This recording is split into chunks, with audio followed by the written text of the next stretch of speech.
CM Siddaramaiah ನೇತೃತ್ವದಲ್ಲಿ ದೀಕ್ಷಾ ಸಭೆ, ಲೋಕಸಭಾ ಸದಸ್ಯರು, ಶಾಸಕರು, ಅಧಿಕಾರಿಗಳ ಜೊತೆ ಚರ್ಚೆ, ಸರ್ಕಾರದ ಅಭಿವೃದ್ಧಿ ಕ್ರಮಗಳ ಬಗ್ಗೆ ಸಭೆ.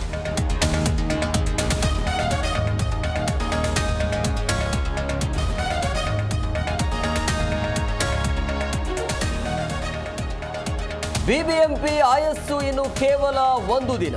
ಮೇ 15ರಿಂದ ಬಿಬಿಎಂಪಿ ಬದಲಿಗೆ ಜಿಬಿ ಅಸ್ತಿತ್ವಕ್ಕೆ 3 ಪಾಲಿಕೆಗಳಾಗಿ ಇಬ್ಬಾಗ ಸಾಧ್ಯತೆ.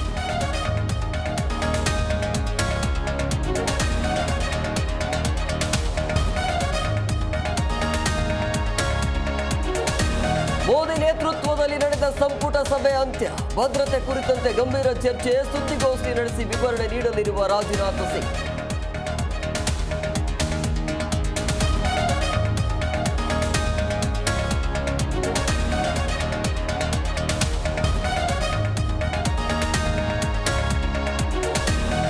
ಉರಿ ಬಾರಾಮುಲ್ಲಾದಲ್ಲಿ ಪಾಕ್ ಶೆಲ್ಲಿಂಗ್, ಘಟನಾ ಸ್ಥಳಕ್ಕೆ ಜಮ್ಮು ಸಿಎಂ ಒಮರ್ ಅಬ್ದುಲ್ಲಾ ಭೇಟಿ, ಶೆಲ್ ದಾಳಿಗೆ ಹಾನಿಗೊಳಗಾದ ಪ್ರದೇಶಗಳ ಪರಿಶೀಲನೆ.